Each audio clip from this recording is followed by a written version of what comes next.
La Escuela de Humanidades y Educación del Tecnológico de Monterrey en Campus Puebla les da la más cordial bienvenida a su podcast Atrévete a Saber, el nuevo espacio de divulgación del trabajo de investigación realizado por parte de los profesores de la Escuela de Humanidades y Educación. Les saludamos sus anfitriones, Rodrigo Esparza, Connie Castillo y Andrés Barradas. Bienvenidos y comenzamos. Atrévete a Saber es un espacio de divulgación del conocimiento generado por nuestros colegas dentro de la EGE como parte de su labor investigativa. El saber no solo nos permite conocer el mundo, sino también generar una reflexión crítica sobre este y sobre las diversas aristas de la dimensión simbólica del humano. Demos, pues, al conocimiento ese cariz de atrevimiento, de aventura para ir más allá de lo inmediato y evidente y construir una nueva forma de concebir la realidad que permita dar nuestra ilusión humana de plenitud existencial. Hello, good morning and welcome to Dare to Know. It's a great honor to us to receive this time Professor Richard Rogers, who comes from the University of Amsterdam. Welcome in Mexico, welcome in Puebla. Oh, thank you. And welcome to Tec de Monterrey. We are very excited for joining to us this morning. We are also having the presence of the student Andrea Flores, who's going to have part in this dialogue with Professor Rogers. Richard Rogers is a university professor and holds the chair in media and digital culture at the University of Amsterdam. He's also director of the Webcom.org Foundation in Amsterdam and the Digital Methods Initiative. Previously, Rogers worked as senior advisor to Infodrom,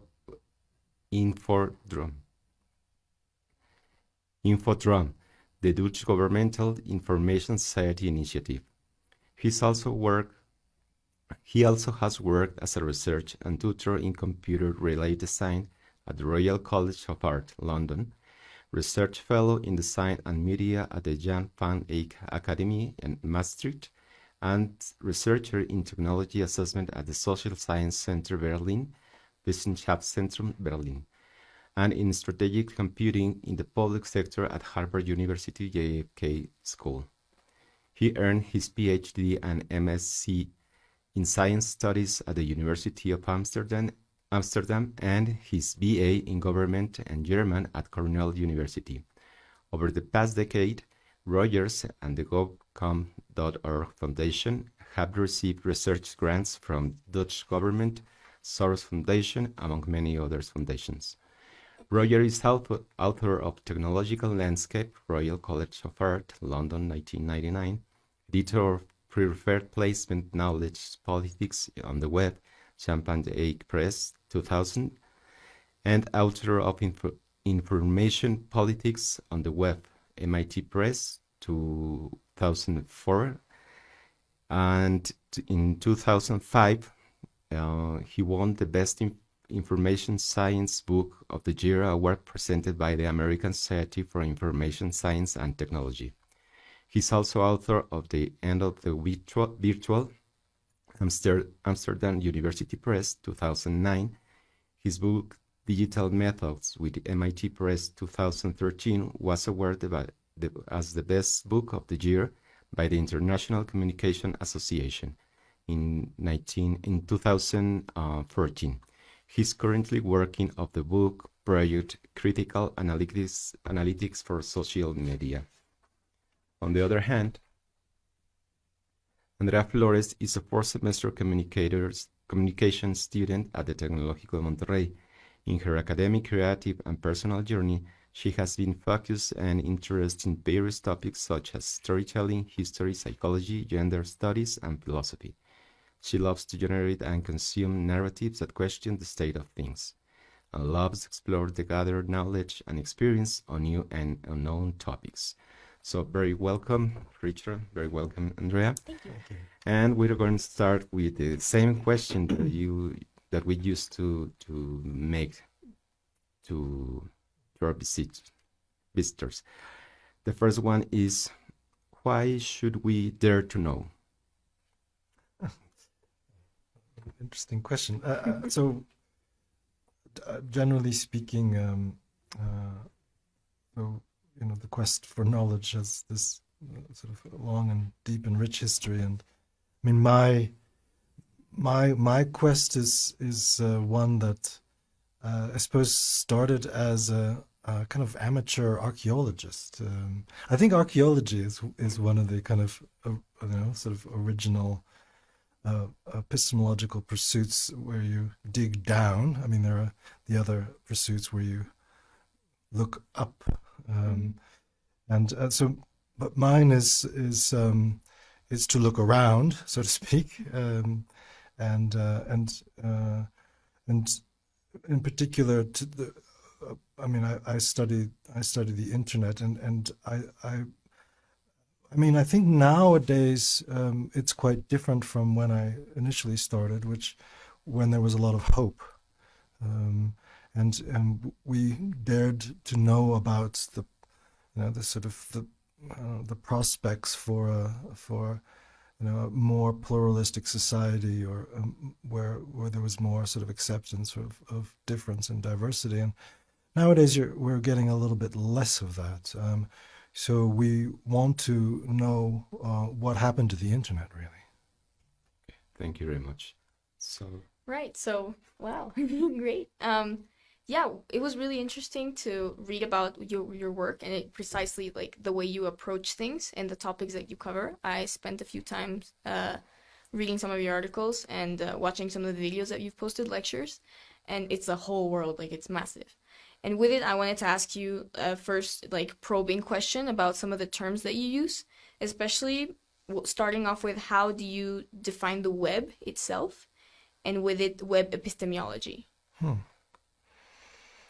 I mean, traditionally the web is a protocol. It's www, and most web addresses had that protocol. It was also a protocol in competition with other protocols, and in some ways the web sort of won out in the competition with I don't know, FTP servers and sort of different sorts of or Usenet or different kinds of ways of delivering or exchanging information.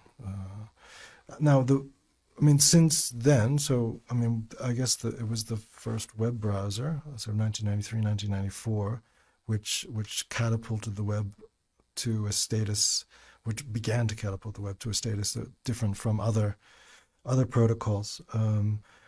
Now, I guess it was about 5-7 years ago now, when Tim Berners-Lee, the sort of the co-inventor of the web, talked about its 25th anniversary and looking back and looking forward. And so what he talked about was how the web has kind of fundamentally changed, especially with the rise of platforms. Social media platforms, social networking sites, as they used to be called, or social media, as people now ubiquitously just mainly refer to them as. And what he was worried about the web being kind of taken over by these platforms. He was worried about a couple of other things as well, security, hacking. So a lot of information is personal information is locked up in the web, so to speak. So the web now more recently has kind of seemingly taken a turn for the worse, and it is this turn that people have talked about in a variety of different ways. There was an article in Wired magazine in 2016. It was an open letter to the internet. It said, "Dear Internet, I think we have a problem." And for me, that was a sort of symbolic start of this kind of new epoch. And this was around the time of this 25th anniversary and Berners-Lee's concerns. But this is the new one, and there have been a number of scathing polemics written about how the web the web's future is dark, or no longer can we see some sort of bright future with the rise of so many different elements, including disinformation, I mean, a lot of trolling, doxing, a lot of toxic behavior, and it's interesting how now one of the tone-setting social media platforms, Twitter, is sort of moving into this direction of where the head is in some sense the kind of master troll, someone who is in some ways has kind of mastered this particular kind of turn, the toxic turn, and now we have the rise of now a kind of alt tech, like a kind of second web or another, and this is in the Western world. We've already had now over the last few years where the Russian web has kind of been sort of shut off from the rest. The Chinese web is already shut off for some time now.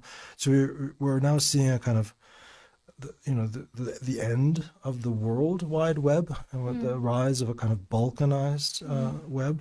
So this is yet another trend where we now seem extremely naive to think of the web as this global village as it was once thought of in the 90s, or as this virtual community, or new media is no longer new. So I'm a professor of new media, and it's already a misnomer. It's been a misnomer for many years now. But just to your second point. So initially, web epistemology is the study of the specificity of the knowledge culture online, and this particular specificity has been behind a lot of my work, with this idea of specificity, and it's also something that is in a lot of critical ideas about the history of the web and the history of the internet, of new media being somehow exceptional, and this whole idea of this distinction between the new and old media, and how the web promised something special and how it was distinctive. So web epistemology in some ways embraces this idea of the novelty, of the newness of new media, and says there's something specific about it worth studying in and of itself. So this informs much of my work, indeed. One other thing to say about web epistemology is that, so initially, one of the ways we sort of applied this idea of web epistemology was the study of hyperlinks, and the original study of hyperlinks had to do with hypertext and hypertext theory, and this is something that goes back to the 1960s. And when the web went online, there were a lot of hypertext theory arose, which was quite interesting in the sense that it fed into this idea of the newness or the novelty of new media. And so one of the ideas was that there was reader-writer inversion. So you in surfing, which is now a dated term, in surfing the web, you would create a pathway, and this pathway, this journey, is something that you would author, and this path constituted a particular kind of, or these pathways or pathway making constituted a particular kind of knowledge culture, which was distinctive, which was thought of all the way back to the Memex and these sorts of ideas from 1945, but what was actually put into place. So it was hypertext theory, then followed by studying links in a slightly different way. So that was what was interesting about the web, is that you would follow link following, but who was making the links? So we began to sort of study quite critically the sort of uneven link making, so to speak, and the pathways that were open to you were not necessarily open-ended. They were, there was a reputational structure built into the web. It wasn't frictionless, but rather there was a reputational structure, a power structure, and this is something that so the original kind of hyperlink critique revolved around actually building software to show who links to whom, and in fact, in some ways, to show the missing links. So this was a way of kind of critiquing this idea of this global village, or this frictionless hypertext new world order. So this is some of the roots of web epistemological thinking. Wow, it's a whole new world, right? It sounds very broad, and you said a lot of very, very interesting things, especially at the beginning about the decomposition, not only of the term web, but of the concept of the web as we have it, right? That today we can't even truly define it because it's been mutating. And then how you move on to, well, how do we study this, and how do we use it to study things, and how do we study things in it? So I think it's really fascinating, and I'm learning a lot. With the new technologies, it brings itself new concepts. Reading the introduction of digital methods, I found a concept that surprised me, but led me with lots of doubts. And this concept is folksonomy. How we should understand this concept as you use in your own work. Yeah. So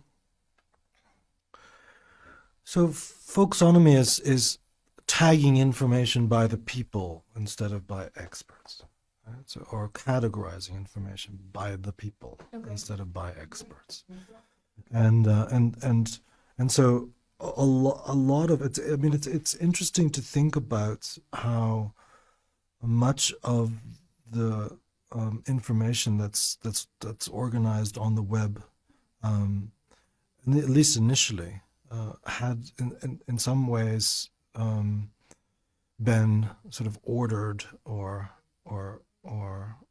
organized initially by sort of like kind of self-appointed web librarians. And so these so going back even a little bit farther than that, so the first way that information, or websites, let's just say, on the web were sorted and valued were by web awards.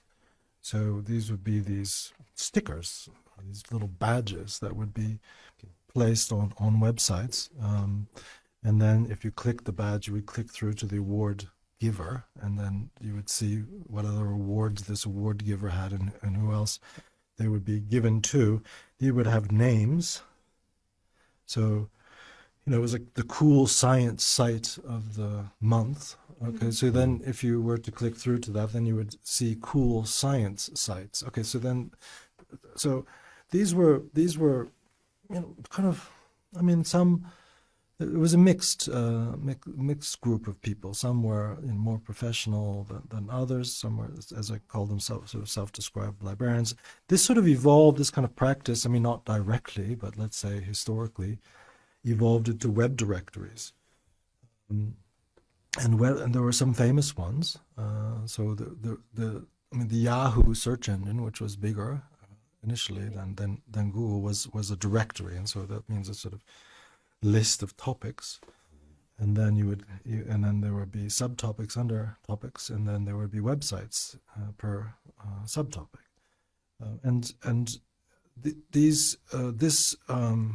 this kind of work was performed both by sort of like the Yahoos, which is corporate, but it was also performed by the Open Directory project, which was the sort of open source equivalent of the Yahoo directory, and this is folksonomy in some sort of fundamental sense, in the sense of the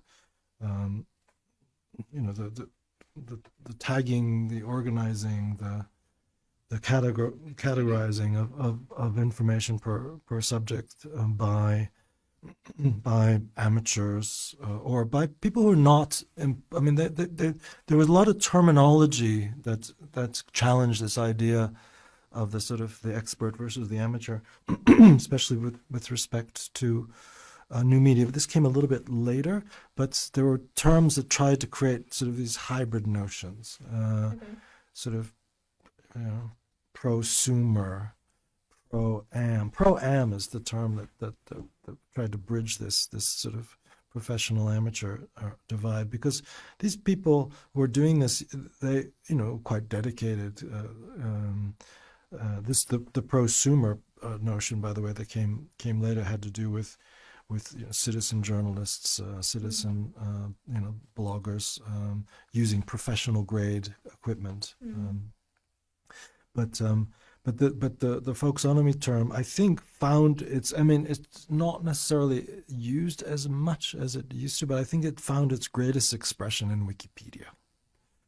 And what's interesting about Wikipedia, and it started, I think it was in 2004, when in the journal Nature, it was reported with great fanfare that Wikipedia was just as accurate as Encyclopedia Britannica.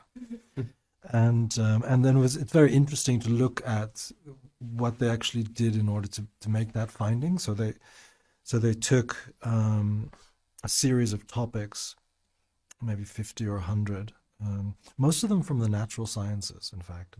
And they had experts blindly read the entries in the Encyclopedia Britannica and in Wikipedia. And they found that Wikipedia had a few more quote-unquote mistakes, and then mistakes, there was very nuanced. There were a number of types of mistakes.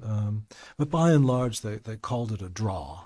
And this was in some sense the starting gun for the rise of Wikipedia and quite sadly the decline, in fact, of Encyclopedia Britannica, at least as a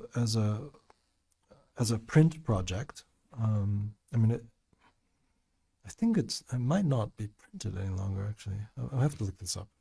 But in any case.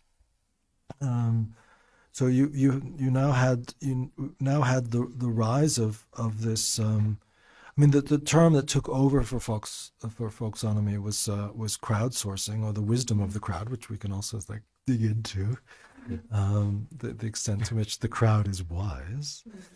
But this is essentially what it refers to, and I think it's I mean, whether we like the term or not. Because, you know, it seems to downgrade or something, like the quality of the contribution, maybe by calling it folksy or something, or maybe it doesn't. But in any case, it has come to be known a kind of special web or internet phenomenon. Okay, thanks. At some point in the digital methods introductions, you address that software guides or drives in some way social life. And this is something that we should think about.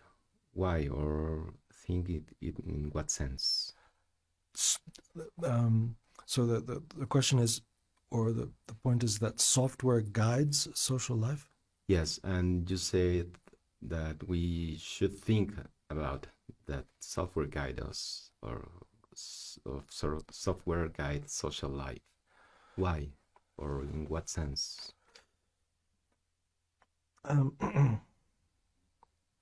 Well, I mean, I suppose there are a number of kind of stories that one can tell about that. I mean, I think one of the most fundamental ones in the history of the web was when Google flipped the switch in December 2009 from providing universal results to providing personalized results. And personalization so personalization has become in some ways the guiding software principle for not only engines but also social media platforms. So, I mean, what's interesting about it in terms of the extent to which you could say that this particular algorithmic development guides is in the sense that we have gone from sort of, well, there's been a shift in what has been what relevance, this kind of, and I'm going to put that in scare quotes, what relevance or informational relevance means.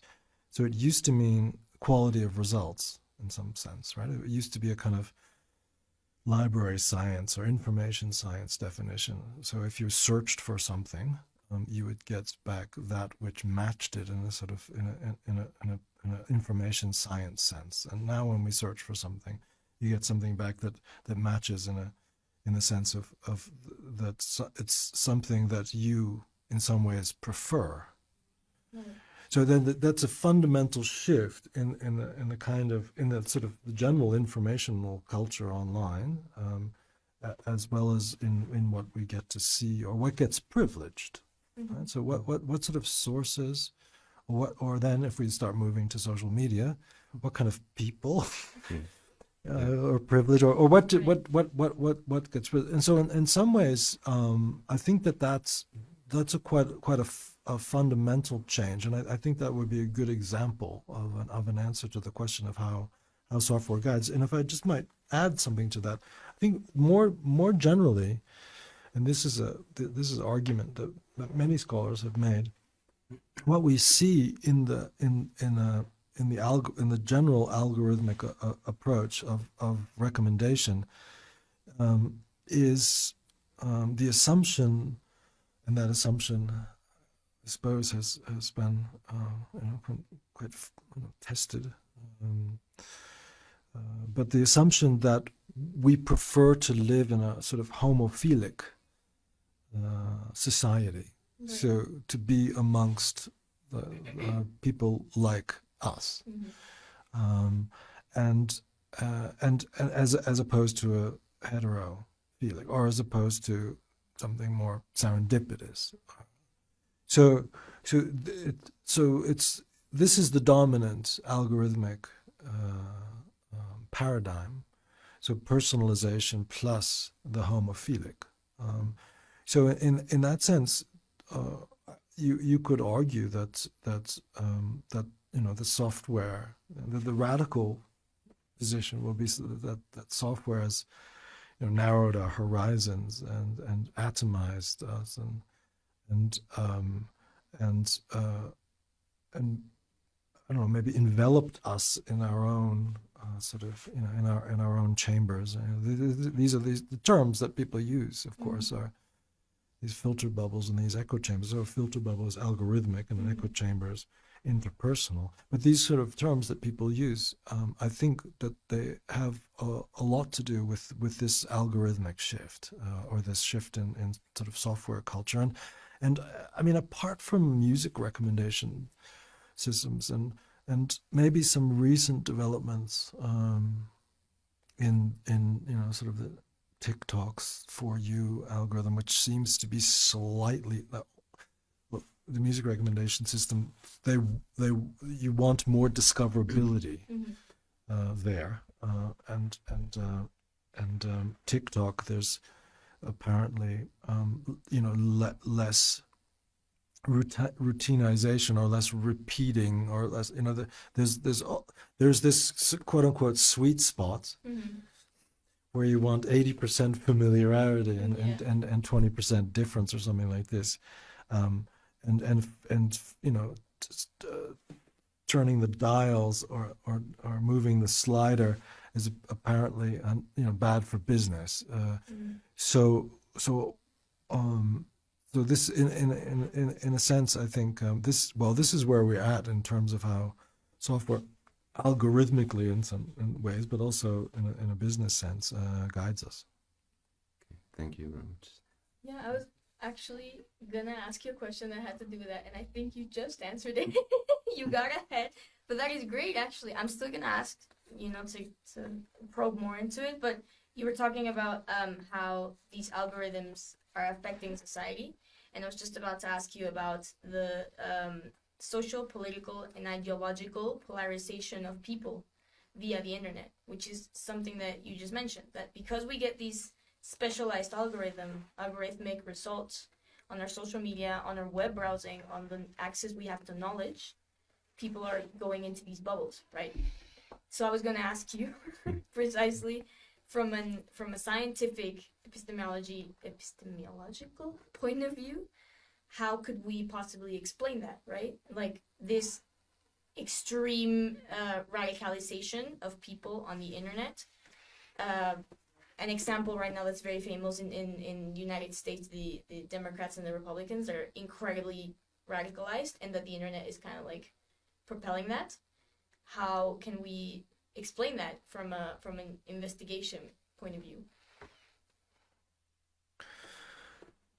So, I mean, there are a lot of studies that kind of dispute polarization, and the polarization thesis, in fact, which is sort of interesting to talk about.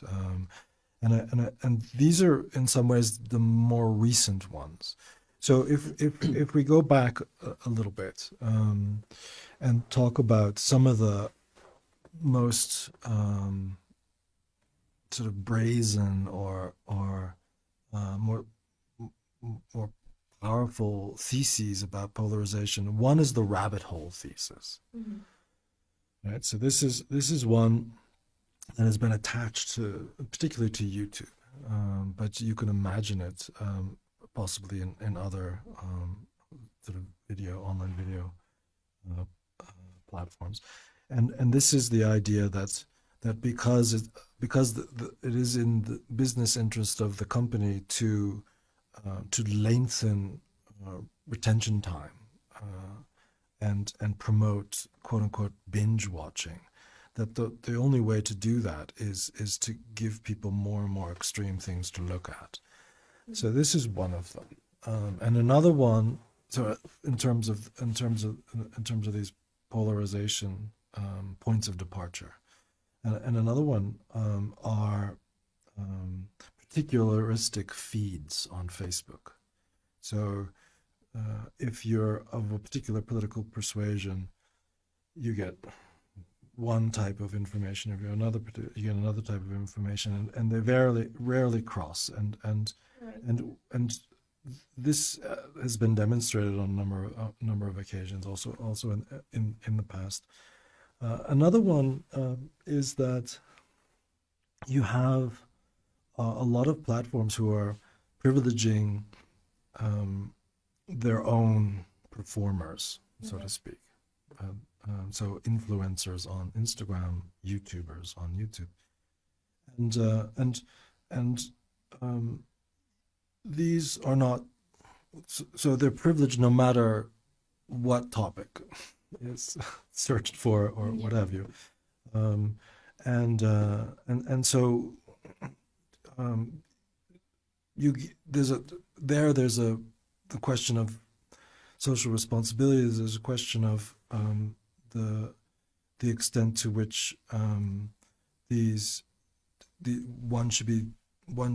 platform should be privileging them and not experts, and whether they're kind of contributing to some sort of betterment, or whether they're contributing to further divides in society. So these are kind of three sort of points of departure. There are others. Mm-hmm. Now, most recently, a lot of the work has found that whether it's through the effects of content moderation, or whether it's through some kind of algorithmic tweaking in response to these sort of public outcries, that the quality of information is not as bad as one thought, at least. So I mean, the big change came during the pandemic, when when the World Health Organization president sort of right at the beginning said, we have a pandemic, but we also have an infodemic, or we will. Right. And so there was a lot of energies concentrated on sort of trying to squelch extreme points of view, conspiracy, pseudoscience. I know I'm throwing a lot in the same, but nevertheless. So, and then of course there's that. There's also the with the Capitol riots of 2020 and preceding that, the number of kind of purges or and deplatforming of extreme internet personalities, the attempted full deplatforming on Facebook of the QAnon movement. So not of an individual, but of a notion. Yeah. So there have been a lot. So the demonetization. So there have been a lot of efforts that go under the umbrella of content moderation, which whether it's that or some other kinds of tweaks, it seemed to be having an effect according to the most recent scholarship on Polish. At least there are a lot of footnotes and a lot of caveats about the extent to which we can continue to put forward that thesis as easily as we've done in the past, which doesn't mean that we don't have a problem. Right. So it's just that when you begin to do empirical research, for example, on the rabbit hole thesis on YouTube, you're finding it less and less. Okay. When you do research on the great feed divide between the progressives and the conservatives on Facebook, you still find it, but the temperature of the posts seems to have been turned down slightly through content moderation and through the departure of a lot of extreme folks from Facebook, who when you study them and what they have to say after they have migrated, what they say is they really don't like that platform. Right. And they also don't like Instagram. Mm-hmm. So some of these mainstream platforms seem to either through content moderation, deplatforming, and then migration, seem to be doing slightly better. We're doing extremely poorly, so slightly better is still not that good. Yeah. Because of the time, we have each one of us one more question. One more question. So, Okay. if you want to go ahead. Oh man, so many questions. But that's okay. You can combine a few if you want. Yeah, all right. I'll do this remix. No, but you actually touched a lot of topics that we were planning on touching today. I was planning on asking you some things about data privacy, about moderation and things like that. But you mentioned a lot of that, so like we still got to talk about that, so that's great. I think I would like to ask you something a bit more personal for the ending, like more closure about your experience and your work. And maybe this is a hard one, I don't know. But what is one of the most impactful discoveries that you have had through your analysis of the web and the media that constitutes it? It's interesting that you asked that. I mean, most of the sort of major discoveries have kind of stuck in my work. So the first one is I mentioned it earlier in the podcast, the discovery of let's say web hyperlinking as revealing a kind of politics of association and reputation, and so just generally that you can find that by crawling websites and seeing how they link to one another. That was a discovery. The one that came after that, I think that was quite impactful, was that that you could take the interests or the preferences or what people said were their interests on social media, and then look at, for example, presidential candidates and look at their followers' interests and actually demonstrate either demonstrate quite significant sort of incompatibilities in terms of taste, media preference between. We were actually hoping that we would find that if you looked at popular culture, if you looked at sort of, this was in the U.S. context, supporters of a Republican presidential candidate and supporters of a Democratic presidential candidate, and you looked at pop culture, that you would actually find that they're actually quite compatible, so that we would have this sort of happy ending, so to speak, or start. But we found divides there as well.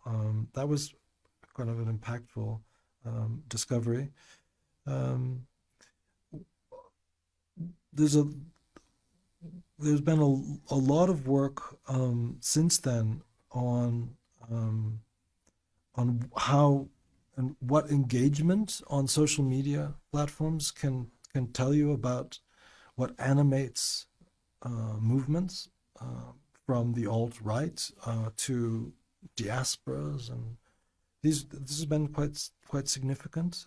So the study of engagement, and most recently, I think we've finally cracked a technique to be able to discover what in the industry is called inauthentic coordinated behavior or influence campaigning, and we're doing that currently in Eastern Europe with respect to the war in Ukraine. So the post-Soviet states and how there's seems to be Russian or pro-Russian influence campaigning going on, and actually figuring out a technique to be able to locate it and show it, and also show the extent to which it's effective, whether it's just being ignored, or whether it's actually infiltrated into the public discourse quite successfully, as was the case in the 2016 U.S. presidential elections, which brought Trump to victory and a lot of issues, to put it lightly, since then. So these are some of the most impactful, quote unquote, discoveries. Wow. Yeah. Thank you. To finish speaking about digital methods, what would you say is the main contribution of this work?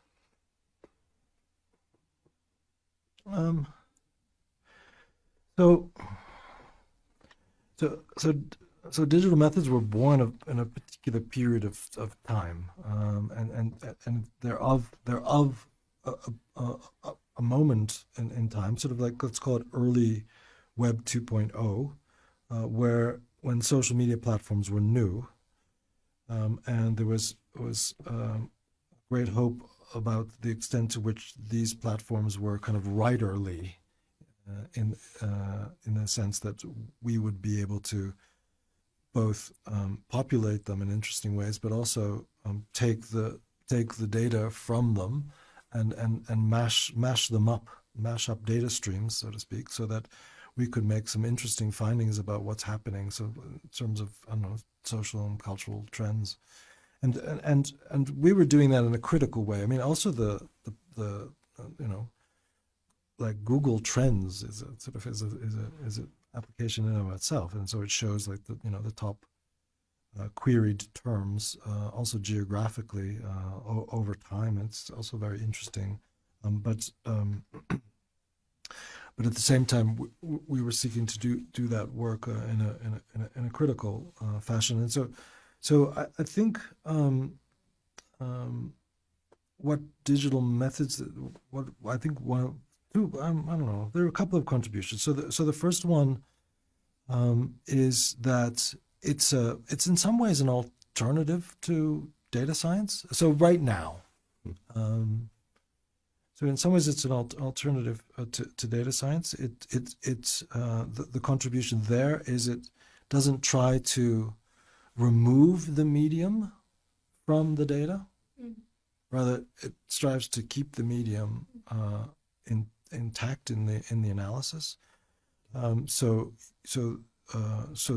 this is a serious contribution. Another one is this comes from the early web epistemology where we started, and that is the whole study of the natively digital.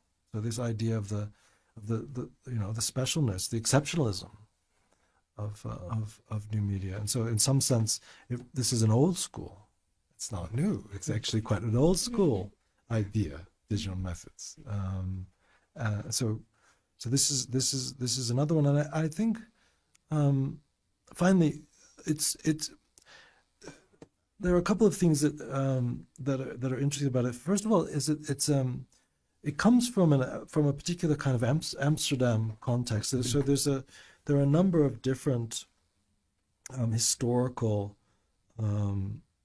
institutions, magazines, conferences that have brought artists and critical thinkers and analysts of a variety of stripes together. And I think this one is probably one of the more academic versions of that, but it does achieve that. It does achieve a particular sort of the continuity of the critical study of the internet, which can take different forms of expression. The activist, the artistic, the scholarly, all in one space. So I think so this is also old school. So I think it has a number of kind of contributions that provide a series of continuities, taking the web seriously, taking critical internet culture seriously, and for a variety of audiences. Okay, thank you very much. It has been a great pleasure having with us and having you also, Andrea. Thank you very much. And would you like to say something else? No, thank you so much. This has been really, really interesting. In every single way, like personal, academic, intellectual. There are so many things, and it's been an honor to hear from you in this little bit of time. And yeah, thank you so much for your time and your insights. You're welcome. It's been my pleasure. Thank you very much, Richard. And con esto nos despedimos. Muchísimas gracias por vernos y no dejen de atreverse a saber. Hasta pronto. Muchas gracias por su generosa atención y nos encontramos en nuestra próxima emisión de su podcast Atrévete a saber. ¿Y tú, te atreves?